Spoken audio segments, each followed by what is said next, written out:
ban.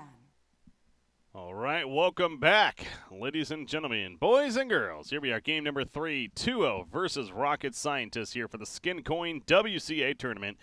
Type !SkinCoin in chat for more information than the latest and newest cryptocurrency. In the esports world, you can trade for your favorite Dota 2 and CSGO skins, skincoin.org. Check out more information as well. Here we are, game number 3 on BreakyCPK, joined by ZrRock here once again. It's I think you really said it best at the end there. I mean, it's a roller coaster of emotions with this 2-0 team. We've gotten the chance to cast them several times throughout this month or so here, and they're definitely a very active team. But it's just they're good at getting ahead, not so good at truly finishing the game sometimes. But again, they showed us the last game that they could definitely do it. But man, they make it interesting. Make it interesting here. So, and I think the reason we're also, suggesting it like this, because frankly, we almost do expect more out of this team, right? And I think that should be taken as a compliment because this is a team of 5 great players across the board. Yeah, it's almost painful to watch. It really is, because Qualifier and Demon I have a lot of respect for. Insania, Garter, and Mickey obviously newer to the scene, still having something to prove. But we see them take these huge leads so often in their games. And it just feels like they're a small step from being, maybe the 4th or 5th best team in the European region. Remaining. But they're just really struggling to close these games out. Remaining. All right, well, they got a game 3 here. That's, again, the good point is, for them at least, they're still in it.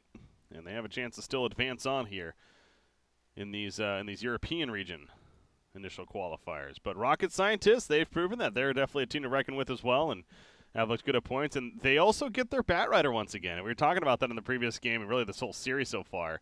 Mikey's Bat Rider has been the MVP for this team, it feels like. And wondering if it wasn't even going to see a ban here in game number 3. But Demon deciding, nope, doesn't need a ban.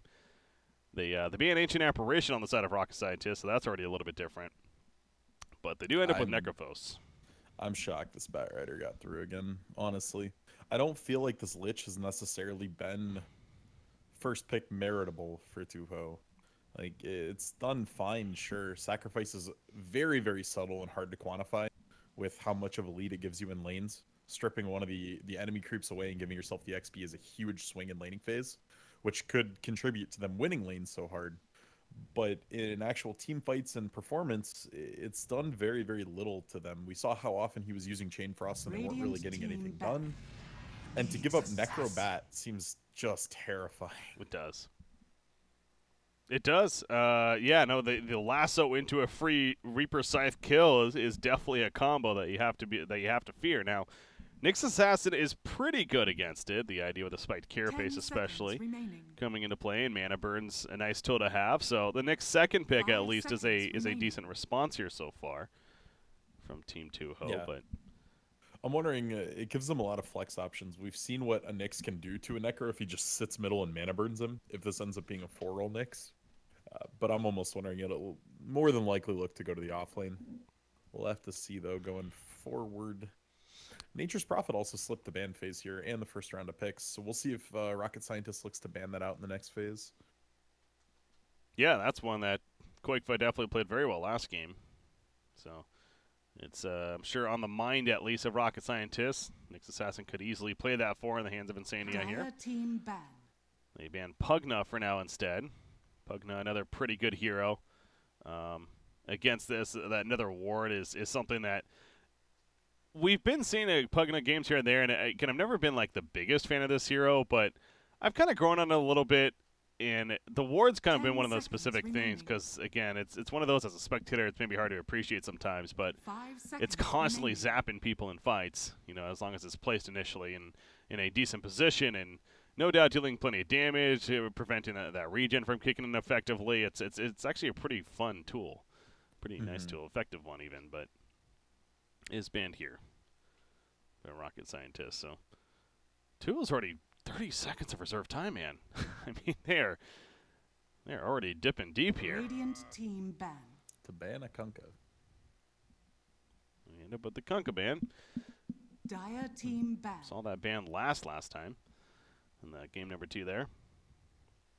want to see Mickey bust out the mid lane Abaddon again. That was sick. That was Boxy. You're thinking of Boxy Oh, there. Yeah, okay. Yeah, I mean, Mickey I'm sure could do it too, but Boxy's the one that is known for doing 10 that for sure. seconds remaining. Just another Han guy. Radiant team pick. Too many Han guys. A Viper ban, so we're not going to see Dire that again. And they team banned Bounty Hunter, so a lot of respect coming out from the game number 2 for sure. But there's Sand King taken by Rocket Scientist this time. It's really interesting to see these. I don't want to say tier 2, but I'm going to say tier 2. Like tier 2 teams taking Sand King over Shaker. Pick. Like we just don't see that anymore. It's not a thing. You just take Shaker. He's better in almost every case. But Sand King getting prioritized by each of these teams in the last 2 games. Yeah. Yeah, you're right. Earthshaker did not. 10 seconds remaining. I was just gonna go on. Everything was gonna be fine, but you just had to bust too, out and then you caught laughing. yourself. So you know, It happens. man. It slips sometimes, every now and then, especially casting players like this. Come on now.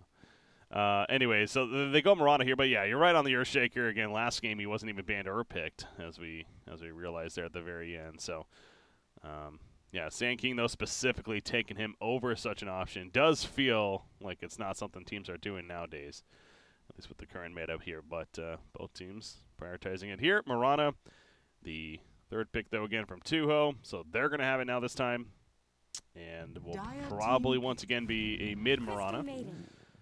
And that is a different support hero. We don't get to see Crystal Maidens too often either. Yeah, very interesting. It's nice because Frostbite can prevent leap. I mean, just the overall slow is kind of a running theme for them. When you go Shroud, people get slowed. When you Napalm, they're slowed. CM has a slow. But it's going to be very hard to turn around and try to escape from a team fight if they would like to as Tuho. Drow Ranger. We got a Drow strat. Oh boy. Tuho does this. This is like a Tuho flavor right here. Not that a Drow strat's unique, but this is one of the more popular draft building surroundings. Now, that was before Demon came in, and I don't know if it's been as much of a Demon thing being the captain of the team for them, but I do know that, yeah, Drow is a pretty popular pick for them. It tends to be. 10 seconds remaining. And they're going to have it here in the hands of Garter. So you got Mirana. They banned the Nature's Prophet. Yeah, that would have been actually a pretty nice final pick here. I want to see them offlane the Mirana and just go core Visage. Ooh. Okay. Take advantage of that Drow. It would just be disgusting. That decimates CM at virtually all stages of the game. Yeah. You can use it to hunt for Sand King when he's trying to set up an Epi. Just pluck him with a bird, and all of a sudden he can't stun in anymore. Yeah, they could do that. I mean, a Mirana offlane definitely wouldn't be that ridiculous, especially with something like a Mirana Lich up there. Yeah, it's definitely got potential. With Nyx just sitting bottom, mana burning Batrider, the kill threat goes way, way down. It would make it a lot easier for the Drow. Gonna go with Rubik. Wait, so it's okay. So it's gonna be Nyx offlane. Insania. Yeah. Interesting. So they go their 4 position last with, yeah, as you mentioned, Insania playing. And I talked about that the previous game, I think it was. And a favorite hero of his for sure. Why do they like the Rubik here so much? I mean, I guess there is a bit to steal in this game. Yeah, there's a few good things to steal. Napalm really subtly nice to steal. Obviously, Reaper's Scythe, Sand King Burrow Strike, but it does leave them very, very squishy. Their initiation is also fairly lackluster. Hitting an arrow is not reliable. Obviously, you can lift one person with Insania, but they basically have 2 guaranteed stuns, and that's not a lot. So, going to be interesting to see how Tuho plays this. I don't think they have a lot of recovery potential if they kind of throw the lead away again. I think it's going to be a very difficult game if they have any sloppy moments. It's a game they definitely want the tempo with from the beginning for sure, it feels like. That Lifestealer pick does feel like a strong one. The Nox Snakes coming out here for Rocket Scientist. So say that 10 times fast. I'm gonna not do that. But he has a great vehicle in both the Batrider and the Sand King. The Rage buff itself is 5 seconds no doubt going to be a useful ability as well. So, yeah, I think the Lifestealer pick actually made a lot of sense here to finish it off as well in response, and they did it fairly quickly. from them. So, again, game number 3 here. All in all, I really like Rocket Scientist draft. I think it's very balanced. I think it has a lot of potential to turn fights, be the aggressors in fights. It has a lot of options.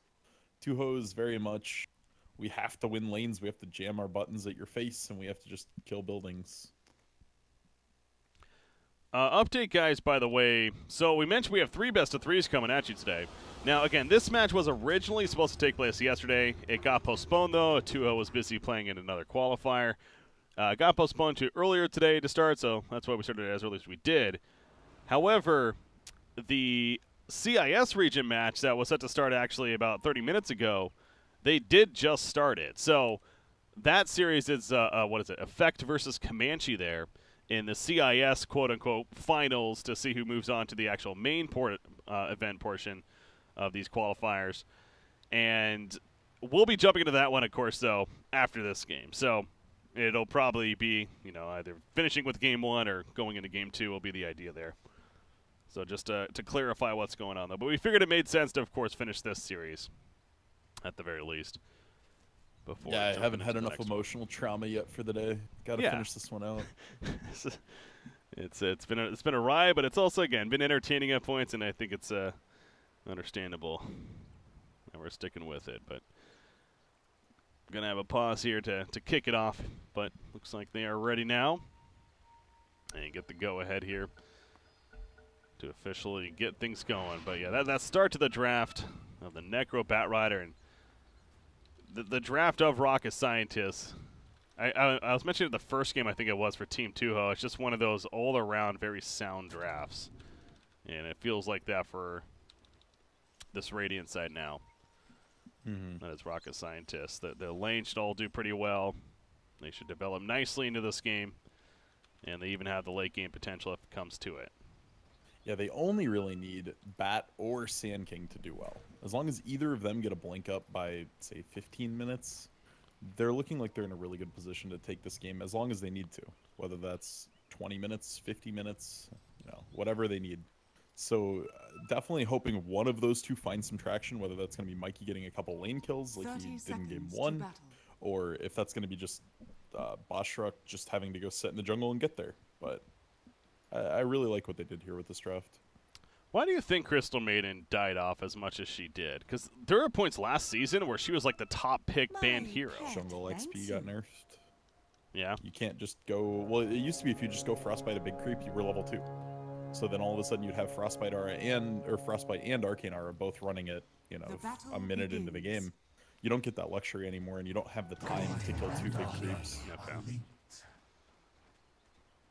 Well, he's going to block here in the middle lane, set up for Necrophos. Misses one there eventually, but Necrophos able to get in here after picking up the bounty and pick up the slack. Blocking Koigfa will end up in the middle lane now. So yeah, they do send up Nyx against the Necrophos in the middle matchup now. Top lane. Who's this sitting up here? It's going to be really hard to protect Garter in this lane then. Yeah, this Sand King, he is in a very good spot. In fact, they are going to dive Rubik now. Sticky Napalm's coming out. That's his only chance, and it is going to be enough. Ooh, one more auto attack. He was dead. They kind of rushed that. They really didn't need to commit until there was like 5-6 stacks of Napalm. Yeah, no, that's actually a really good point. Sand King did not need to charge in. I mean, he was not seen. They had no clue Sand King was up there, hiding in the tree. So yeah, allow him to soften up a little bit more, and that is a free kill in hindsight. But went for it. Did not. All in all, still a very heads-up play from Insania, realizing his out was just snap TPing. Even a half a second later, and he dies to the next set of autos. Crystal Maiden jungling meanwhile. He's going to take out the Satyr. And as you see right there, still level 1. Just as you're talking about that nerf from a while back. Existent, but 20%. Going to be level 2 soon enough. Yeah, they made that change. That was with the changing it back to the every minute, the stacks. God, I hate it when they made it what was it? It was every odd minute, right? Yeah, initially. Which was a fine idea, but it's just way too confusing. It is, yeah. It just felt so often. It's one of those, it's been in the game forever. It's one of those mechanics. It's like you make that change, it throws everything off for people that haven't played the game for such a long time. It also made the game a little too binary for Valve's taste, where every odd minute you were fighting over runes and every even minute you were stacking creep camps. And they didn't really like it being that forced of a flow. All right, so Nyx Assassin middle lane, though. This has proven to be a decent decision. 14-3 versus a 10-2 Necrophos. And look at Garter up top. 2 CS. Ouch. Like, to be fair, Lifestealer only has 3, but your Drow is under a lot of pressure. No, that's a good point, though. Lifestealer is struggling as well. Mirana, that's because she's doing a good time down here. So, I mean, both sides kind of have that going back and forth. It's just who's that going to impact more. Drow is providing the precision aura to the team. So I think that's where you could argue maybe Tuho's getting a little more out of it. Except that I think Garter's risk of dying is a lot higher. Like, the chance of them killing Garter is quite a bit higher than them killing Nox. Yeah, that's true. Lift on a Sand King. Throws him back. But not much more follow-up coming in there. Middle lane. Who's that rotating? That's Lich, so not really a big concern. Does get the Frost Blast this time. I mentioned, I think it might have been last game, he went the Ice Armor at level 2 even. But again, adapting to the game. What it calls for. But Mickey on the Mirana is doing very well down here. 12-2, no, 13-2. Yeah, the CM's Nice honestly Bay. a big winner right now. Just been given total time to go stack and kill big creeps and do her own thing. Top lane, by the way. This could be the first blood. They're trying to take out Garter. He did get the one. He had a Fairy Fire. He couldn't use it, though, as the lockdown was just long enough. So you saw the TP in from Demon. But again, Lich is not really the most threatening TP. And they just keep on diving. So you're right. Ooh, I was wondering if he was going to commit a little more on Demon. One more Napalm stack and a Fire Blast or Flame Break, and it maybe would have been enough. But yeah, first blood. Going the way of Rocket Scientists, just as I kind of worried about. Twice the harm. Double damage rune picked up by Crystal Maiden right here, and talked about how he's level 3. Dire are scanning. 43 damage plus 43. Oh no. Drop those creeps faster. Just wait till he gets level 10, man. 60 damage. So good. Just really start amping up that farm. Gonna try to use it to kill Mickey down here, but not the easiest kill. He has that leap. There you go. Solon can't get too comfortable, though. Turn with a Starstorm and an arrow to the face is potential. So keeps a distance for now. They should just run again at him. At the Mirana, yeah? Yeah. The leap's down now for another 10 seconds. Well, Lich is rotating over here, so he is ready to... No, he does not have armor yet. He's still level 3, but Radiant are scanning. there was no Crystal Maiden as that open wounds came out here. She's back to jungling. Scumbag support. Top lane. They're diving once again. They're going for Insanity. Puts out the Fade Bolt, mitigating some damage right here, but Garter, not much more he can do. He already used his Gust. Easy kill, and he just TPs, yeah. And he TP'd to the secondary, or this tier 2 tower over here as well, so it's not like a regen port. Simply it was just an I don't like my position. Let's reset this real quick. Yeah. Well, he gets away. Nyx Assassin is going to have to be pretty impactful here. He's level 6. It feels like, especially being the mid-Nyx Assassin and with the way this game's going, they really need him to start setting up Vendetta ganks. But you even look at, though, Necrophos has overtaken, actually, in the CS here. Yeah, he's going to be having a real... Like, he's got his level 6 done now, though, as well as a bottle. Now he can start rotating around a lot more. They could even give Drow this middle lane if they felt like top was just too scary.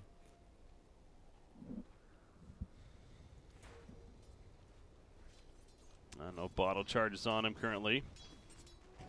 That being the Nyx Assassin here. I really want him to just go Shrine. Get full mana so at least the threat of Vendetta's there. Yeah, that's what I'm thinking. It just feels to me like, again, we don't see a mid-Nyx really ever, but if you're going to be playing a hero in the middle lane that has that level 6 tool to set up kills ASAP, I'm not saying he should have just like popped Vendetta right as he hit level 6, but yeah, he is going to Shrine here now, and so maybe now is the time where he perhaps rotates top or something, but Obviously, if you're a rocket scientist, you notice he's missing off the map, and you'll make that call. Oh, I'm fine with him just grabbing the shrine and going right back into mid, because at least then the threat of a TP vendetta is there. Like, he has the mana pool finally. Otherwise, it was going to be way too long if he needed to use it reactionarily. Okay. Sand King up top here. He's positioning himself, but you just look at the threat of Sand King and this Bat Rider combination. Grotter's having to sit very far back, not feeling at all comfortable to get an ECS, but Insania a little bit too far up, but the Gust came out. I don't even think that did anything, actually. It's just the Burrow Strike was out of range. Yeah, he burrowed with the lift. Gust. And now here comes There's the Qualifier. rotation. Yep. Does have Vendetta if he needs the auto attack damage from it, but he definitely does not. But there you go. That's what you're talking about. If he doesn't Shrine there, then he might not really be able to do too much. Yeah, no. Probably wouldn't result in a kill. I mean, it potentially could have been Rubik dying there anyway, but Radiant's good rotation. bottom Turns tower that is Tuho's under way. attack. And they just, this was perfect. They rotated Demon in to grab the experience middle. Not really any risk of dying yet. I like that a lot there from Tuho. Good, clean movement. Mickey was, oh, he goes for the yellow arrow, trying to install. He actually still might get the skill. He has a vision because of the creep, of course, so he gets the kill, but now he's in a little bit of trouble himself. He has a leap fairy fire. Yeah, he doesn't even use it. Confident that he's going to survive. He was actually trying to get Lifestealer to chase him because Nyx Assassin coming in with Vendetta, but Nox is a little too smart for that. There's the open. The Impale does hit. Arrow. Oh, he's going to go for the Starstorm damage. The second one does not hit him, but it doesn't matter. Insania's there to finish it. Radiant's bottom tower Yeah, is under nicely attack. done there from Mickey. If he had leapt, he wouldn't have had the mana for the Starstorm, so Radiant's good mana pool structures usage are there, and they fortified. do turn that into a kill on Nox. That's a big kill. This Lifestealer is hurting right now. What is he at? Yeah, he's down there on the charts, 2,000. It's him and Drow. We mentioned that. I mean, both of the one positions technically are really not having the best of starts here. He's simply trying to finish his phase boots. Drow's more of the like 3 role in this kind of a lineup. The way they position these lanes, they just need their Drow to be 6 and be alive. That's really all they're looking to have happen. So they're kind of past the danger point. But Mickey might be in some trouble here. Yeah, kind of an awkward leap spot right there. Leaps right into the trees. He eats through them again, has a Fairy Fire on the wand, but it's just not going to matter there. The Infest Bomb even used. They collapse on top, so Insania did all that he could to try to keep him alive. Not the case. Top lane, there's that spiked Carapace. Activated on top of the Firefly. Now Mikey knows he's in trouble. Opening comes out, and Garter going to get credit for the kill. Oh, the Reaper Scythe! Good. He used the wand before, at least, to stay alive long enough. Not to get killed by it, but obviously he dies after the fact. Rotation from Necrophos. Yeah, finally he moves to another lane, and he gets a Reaper Scythe kill, essentially. That's very, very nice for him. He's going to be real close to a 4-staff here because of that. Only about 400 gold shy. And once he gets that movement, he's going to be a threat rotating anywhere on this map. Invisibility. Like, you already could infest into Sand King and get something done. Sand King going to be level 5 here in another second or two. Once you have level 3 Burrow Strike, it's pretty easy to move around with the Lifestealer in you. Mm-hmm. He's kind of chilling nearby. There we go. He hits level 5, leeching the experience. Wonder if that's what they're going to go for here. Oh, no, he doesn't even have Infest yet. 30 more seconds. Yeah, he used it to kill Mirana bottom. Yeah, that's right. So we'll have to at least wait for that. The Blink Dagger on Sand King, it's going to be a ways off still. He's not getting the most farm here either. It's understandable, but even without the Blink Dagger, still a decent target to be in. That 4-staff, though, for Necrophos, yeah. It's crazy to see how close it actually is to being finished here. In the hands And no of drums on Mikey this game. Going He did straight it the Blink. last 2 games, but looking like he's going to go straight Blink. To me, I've been sold on the idea of drums on this hero just being so good, and just that stat build up and everything. I mean, getting Blink first, of course, is potentially great as well, but it's a little more all-in style that like you need it to work right away. It's just because of this lineup. You have Reaper Scythe and you have Lifestealer. You just want to get the mobility tools online first, so that you can start getting kills with him. He may even double back for drums after if he really feels like he wants them. Oh yeah. I think it's going to be like just Blink into Yules though. Nyx, he's coming in. Dire's middle Vendetta tower active. is under They have an attack. arrow as well. Oh, And he's going to be sentry. seen though. That's a sentry. So they're expecting some sort of gank. Sand King doesn't have a Sandstorm or another Burrow Strike up for another 2 seconds, and that's going to be a stolen Burrow Strike from Insania. That's a great ability to steal this game. If you are Rubik. Well, works out well for Tuho there, and they smoke up. 0 cast time Burrows feel really nice. Well, they know Lifestealer's here. Lifestealer does not see them yet. Here we go. They're going to open. Lift comes up. Here's the Burrow Strike, I'm sure, to follow. On top of the impel. Great staggering, and that's a beautiful Chain Frost. He just exploded right here. Meanwhile, Mikey coming in, though, with the Firefly. No lasso use just yet. They spot Insania with the dust, and that's a Reaper Scythe kill on him. So, yeah, the Moonlight Shadow's attempting to help him get away, but they at least pick off Rubik in response here. But this is a full rotation. Only get the 1 kill. They see Qualifier with the courier. Oh. He popped Vendetta, though, and then they send it back. There's so many layers to this going on right now. Yeah. Radiant's bottom tower is Does he get the courier kill? If he does, then he's going to expose himself. Well, They saw him, so do they have dust? Like, yeah, that was just chaotic. So all in all, it ends up only being a 1-for-1 there, and they do find a kill with Reaper Scythe as well. And we're just seeing a lot of Radiances lately. It's a very popular item, yeah. Yeah. And I think Necro's to thank for that, though, to be fair, because it really has become just a core item on this hero.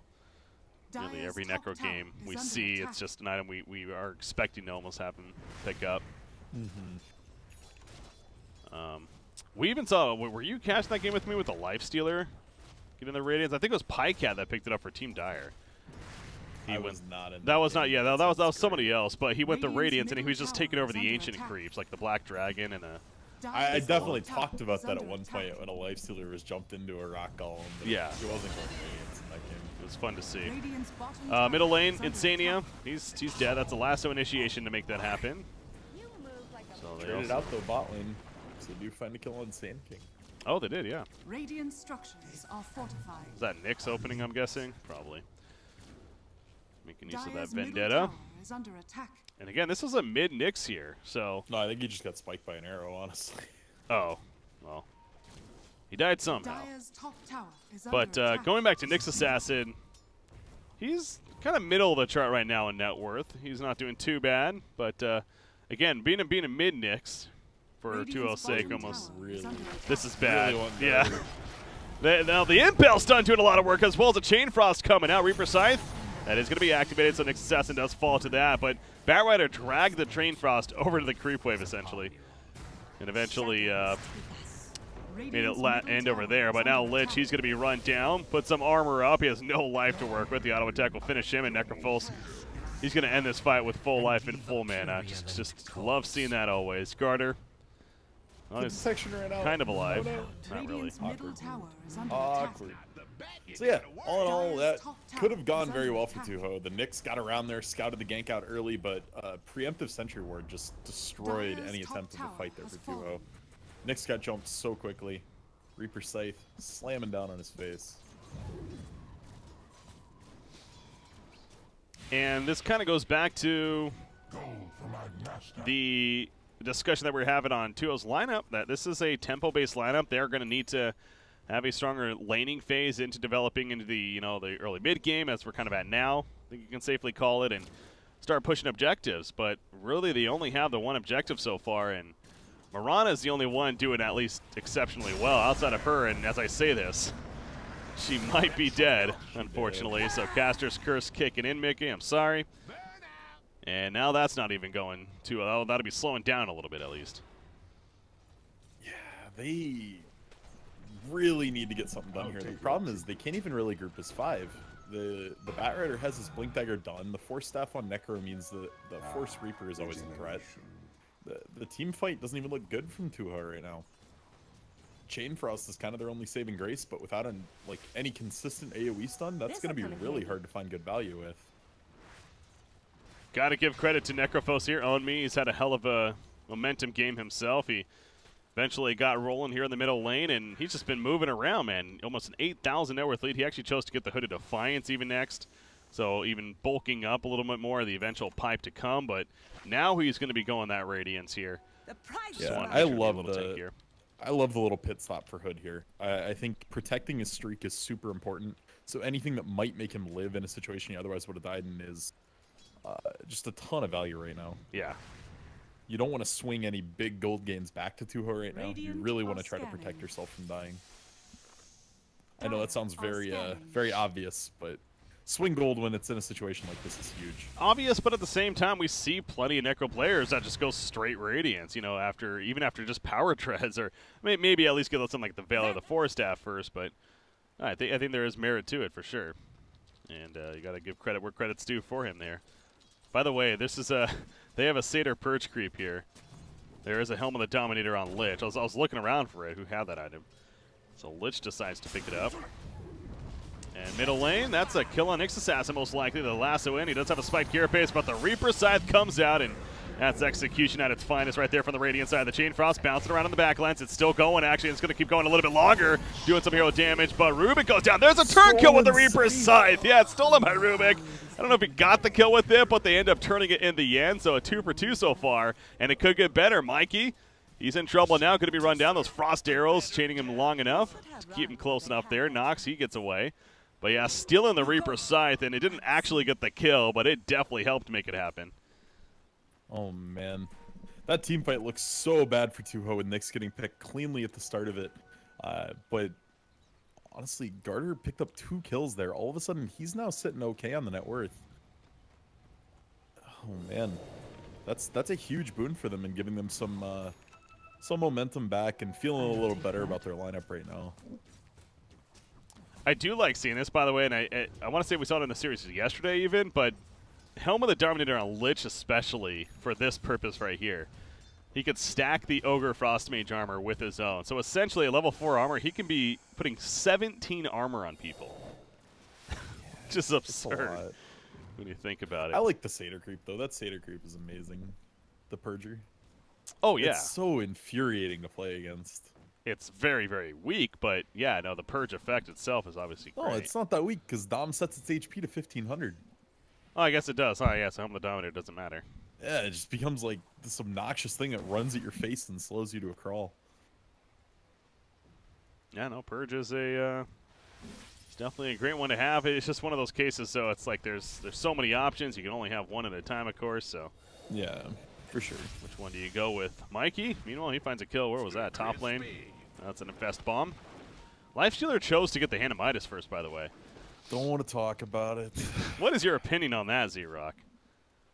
That he finally had some gold and it could be an armlet, but Radiant's middle tower I mean, is under whatever. attack. It's fine. Like, the idea behind Midas on Lifestealer is if you're going to spend more time infesting people than farming, it's a way to keep item progression going. But if it loses you even 1 kill because you didn't have the extra damage from armlet, I don't feel like it's ever worth it. Yeah. Well, Mirana chose to get the full Manta style first. Almost expecting the pretty typical stuff of Manta into a Diffusal. Well, as I say that, it queues up Dragonlance. So maybe not. That'd definitely be surprising. I wholeheartedly expected a Diffusal too. Oh yeah, especially with I wasn't even thinking about Necrophos, but yeah, Ghost Shroud on the other side. Just in general a great stat combo to have. Damage all around. Honestly, I gotta give a lot of credit to Garter with the way he's played this game though. He looks like such a non-factor, but he's showing up at team fights at the right time, like dead last, just trying to mop up. But he's doing a great job hiding for the most part, not getting picked off, not getting seen by anybody. And of course, as I say that, it's Caster's Curse, man. This team is just bound to it now. Turn kill potential. Nox, he's spreading out from his teammates here. There's a Frost Blast. He has a Chain Frost as well, and yep, he's going to use it, just try to secure this if anything, and it does. Armor Toggle's not enough, so Garter does go down, but they pick off Nox in response. Look at Omi. He's killing a ward meanwhile. He's going to back off with the Force Staff. He's so close to Relic, too. That's so dangerous. Wanted that damn ward. And it worked out in the end, but good rotation at least from Tuho, but nice find by Rocket Scientist there. Onto Garter, as you just were mentioning, that he's finding space here and is looking pretty good. So they'll slow that down a bit. Roshan, got to think that's on people's minds here, but neither team is really set up that great for Roshan, I feel like. Dire's bottom tower is under attack. Just killing him This quickly. Frost Mage is so great. Radiant structures are fortified. Oh, yeah, that was hilarious. The cosmetic there was fun. Interesting to go with Dom though when they have a CM. Like the Frostbite lasts full duration on it because it is still a creep. So basically killed that Dire's ogre from bottom about half tower health. is under attack. Ideally, you're not just sending Ogre Frost Mage in their face like that, to be fair, but yes, no, that is actually a really good point. Like if the Satyr creeps are running up to purge you, that purge range is very, very short. So if you just Frostbite that thing from a little ways away, it can really stop what it wants to do. Although it can purge itself Dire's still. middle tower is under attack. That's That, and then there's the logic of Crystal Maiden. Like, is she really looking to frostbite those creeps in every fight compared to actually frosting heroes? Crystal Maiden's probably just trying not to die. Yeah, Like I think that's primary priority. it's a good goal. Did she Dire's just use middle Freezing Flow to tower push is under middle? I think attack. she did. Okay. Oh yeah. Dire's structures are I fortified. haven't seen that in a fight yet. So I was actually just about to talk about that, and I saw it on cooldown right there. So, Batrider, by the way, has Life Stealer inside. Ooh, do we see Radiant's Nyx? top tower is under attack. No. If you'd only set one up there, there's a chance Mikey just snap lasses it. But Not going to happen. So instead, protect the top tower the best that he can. Although this Nyx illusion's so tanky. is coming back. He has his own Hand of Midas. 1,700 gold saved up. Yeah, support coming in now, Carter. Radiant are And scanning. Insania. Oh, he just blinked too. They also scan out somebody coming from the top, but they're going to be cut on the Dire's flank bottom here. tower is under Maybe? attack. Oh, Crystal Maiden will be the one do, though. executing the trap. But yeah, now the Radiant side, they're looking to turn. The port's coming in. There's a quick kill on a Crystal Maiden. But now will this work out? That Chain Frost, perfect bounces. Really goes under the crease right there. But Necrophos is locked down long enough for the kill. It's still bouncing, man. Nox takes out the Nyx Assassin, but he has to just run here on Life Quick Stealer. the stun there. Oh my god. Spike Radiant's Carapace, top or they tower Holds is fell? it just long enough to actually hit Sand King as he poured it in. Radiant's Okay. top Like, tower he is shot it fallen. before Sand King actually finished the TP, and the travel time of the spikes made it land perfectly. That set up the Chain Frost. That set up that entire set of kills. Extremely well played there from Nyx. Charging into a Shrine fight like that, and actually I don't know if it was off. It was off cooldown. Yeah, they did have the Shrine use as well, but in the Radiant's end it middle works out for tower is Tuho. under attack. As risky as it was. And they are going to now transition nicely into the Roshan pit Roshan has and fallen get that into the Aegis on Nemeke here. Playing the Mirana, who now has the Dragonlance just about finished. You have Drow Ranger with the Shadow Radiant's Blade. middle tower is under attack. And there's the Radiant's middle tower kill now, so has fallen. this is the timing of Tuho to really start executing what is their lineup and pushing Radiant's these they- middle buildings. tower is under They got attack. to all of their items. Their Nyx picked up their Blink, which is a huge pickup for them. The Shadow Blade's done on Drow. The Dragonlance just picked up. So they have items finally. They have a little bit of mobility, a little bit of way to actually engage versus just having to wait for rocket scientists to waddle into them and then try to turn it. Radiant's still not finished on Necrophos, yeah. He needs the pattern here before that is taken Radiant's care of. bottom tower is under Excuse attack. me, this is Dota, their recipes. What did I say? Pattern. Radiant's That's a bottom pattern, tower yeah. has fallen. Recipe. There you Sorry. go. There you go. Gotta educate BreakyCPK. I'm still new to this game. This is the other nice piece of a Dom. You just gotta grab a siege creep, and then it just beats towers down. Yeah. Sends that to the front lines. And there's that It even frostbite, has though. precision aura. It does. Again, the frostbite coming out from Crystal Maiden, so it's going to slow it heavily to the point where they should be able to kill it and even just frostbites again. So that is definitely where that frostbite is very useful. It's so obnoxious. Were they seen doing the smoke? I don't believe Nope. Allies disappear. so. And they use Moonlight Shadows. They Dire scan are somebody scanning. over here. Batrider with the life shield. This would be a huge pick if they can find it, but can Mikey react in time? Moonlight Shadows makes it pretty much no. That's an easy kill. Nox jumps out, pops a rage. He's on the run. Who's that nearby? That'd be the Sand King for counter initiation. Maybe sacrifice himself if anything. Yeah, he stunts in. And he's going to try to get away, but Stolen Burrow Strike. The Frost Blast to prevent that. Meanwhile, Lifestealer's still being chased down, actually, and they are going to get the kill on him. So they do run him down as well. And none of them have any kind of buyback. This is an easy tier 2, maybe even more out of it. Yeah, you gotta wonder. Like, this is the time where Tuho needs to, like, flex their Radiant's muscle. top You need to go up tower and has test for fallen. a buyback. You just have Drow, maybe Mickey hitting the tower, and then as soon as there's a buyback, you just disengage. Radiant's top tower is under attack. Sand King has one, but without Lifestealer and Bat Rider, I don't know if he's buying back here. No, you shouldn't. Maybe you put CM in the trees and just Freezing Field, see if it'll stall, because CM's life is not worth a whole lot at this point. Top tower has fallen. Rude. Oh, you're right, though. Radiant's top barracks are under Maybe the Rax does go down, though. has fallen. It just happens way too quick with that Precision Aura. Precision Aura and Leap. Like, Leap cannot be undersold there. It had 64 attack speed. It's over a Hyperstone. It's just an insane amount of damage. Under attack. And there's easy Shrine Kill now. So, Tuho, a lot of rotation, momentum being picked up here. 10,000 net worth lead now.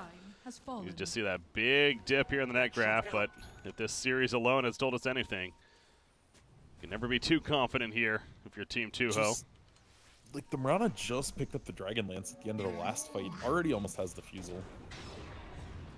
And there's the free kill.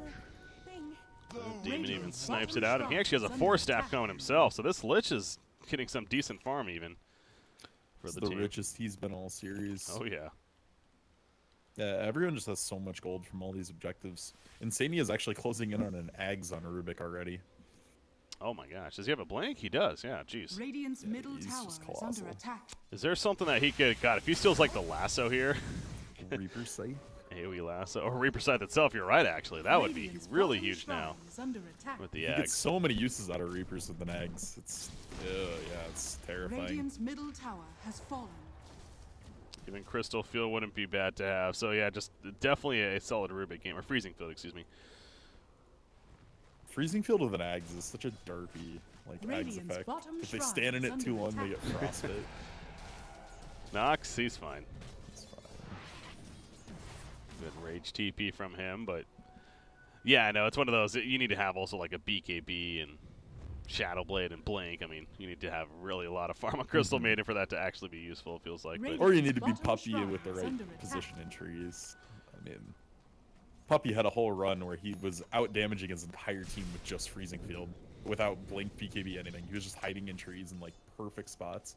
Oh, did it like 2 series in a row. Yeah, I mean, Freezing Field has potential to be insane damage if you just let that channel in the right position. Ags is done now. And honestly, this is the biggest, most commanding lead I think Tuho has had this series as far as the way the game feels. We're not seeing the blunt aggression connecting from Rocket Scientist like it did, say, in Game 1, where the bat would just blink and always connect instantly with somebody. Radiant's bottom shrine is under attack. You look at Necrophos, he currently has the Radiance turned off here. Dire's middle tower has been It's so he can't get carapaced and just gone on. Okay. Makes sense. You are crackling a little bit, by the way. There's something you can do to just quickly fix that. It's not overwhelming, Radiant's bottom shrine has just a tad. But yeah, of course, with the axe here. Oh, I didn't even think about the Burrow Strike. Yeah, his range on Burrow Strike now is ridiculous. I'll take that. Because of having that, and of course there's the cooldown though of the spell still going down to 2 seconds. But honestly, they're just the effects that the axe adds this game for whatever you steal. You generally get it for the cooldown. The rest is bonus, but he's got a lot of bonus potential here. Yeah. See, they're kind of choking out the Radiant side here at the bottom lane now. A 14,000 net worth lead. It really is growing here. This is, I want to say, this is the biggest lead of the whole series Tuho's had so far. And Drow lineups can do that. Radiant's top barracks has fallen. Where was the Chain Frost? I heard it. Clearing out a creep wave bottom. Just simply pushing it. Yeah, only 80-second cooldown at this point, so figures they're not fighting. Let's just use this to farm and push it out. All right, so if you're rocket scientists here, is it just simply as simple as smoke up, find a gank, and execute from there? That's what they really need to do? Yeah, I mean, it's just all in the Bat Rider. A smoke gank could be great. It doesn't even necessarily have to be, though. They just have to get a lasso on either Drow or Mirana, and with the Reaper Scythe right on top. As long as they can start the fight off that way, the damage goes down tremendously from Tuho. Like, Lich doesn't do that much damage unless he hits a god tier Chain Frost. Rubik does very, very little damage. Nyx as well, not very much. So if they can get on one of the 2 damage dealers, they're mitigating so much of what can come out of Tuho's side. You look at what Tuho's doing, though. They're smoking up themselves. And they were right on top of a ward, so they're expecting this. Rocket Scientist. They grab Mickey right here. Mikey's like, do I go? He's going to be seen, my but then he God. goes in with a BKB. Actually, out comes a Life Stealer Bomb, and Mirana may end up dropping here. Maybe Mantis Talon blinks there, leaps away, and actually Mickey somehow survives after that great initiation. Down goes Sand King as well, who did not have a chance to use his Epicenter. That initiation was so disgusting. Getting that BKB off as the arrow was flying in his face. Yeah. And then they still didn't get the kill, though. And now Batrider's dead. Necro didn't force in and Reaper. I think he thought they already had the kill. That was just bizarre. But yeah, in the end, still goes 3-0 for Tuho, and this should be another set of racks. That's a good point, actually. Where was Necro's Reaper? I wasn't watching him in that fight. He had an awkward angle to come in. He was a little further behind, but he could have just forced diagonally and Reapered. But I believe he thought they just had that kill, and he wanted to save it for, say, the Drow. Well, Tuho, 20,000 net worth lead now, going to push out middle. No buybacks on Necro or Batrider. So trying to finish the series right here, right now. Out comes the Epicenter from Sand King, but just simply stalling as much as possible. There we go. GG, well played is called, and it will be a victory for Team Tuho. This was definitely what you expect when you get a lead, and you know they executed well enough to secure that lead and win the game by about a half an hour mark or so. Yeah, those first two games, though, are replays to watch for them. Isolate where they overstepped and try to learn a little something off of them. But Tuho does manage to cling to victory there. Congratulations to them. They move on to now the next round here of what would be the finals of these regional qualifiers to get to the main event qualifiers. They play the winner of SFT versus Team Moriarty. And that'll be a matchup later on tonight even for our final series of the day. But so as we mentioned earlier, we do have the CIS matchup here that is kicked off. I'm actually going to try to see if I can find it even, or actually might have finished game one already. I'm going to get information on that. Yeah, because I don't see it here on the watch tab. Yeah, lobby's up right now. 9 out of 10 in it. So it must be game two then. Okay, so we're going to take a short break, guys, but we're going to be getting into our next series now of what is actually the finals of the CIS region here. Effect versus Comanche. So again, I'm BreakyCPK, joined by ZrRock here. You're tuning into the SkinCoin WCA tournament. Stay tuned, guys. We'll be right back.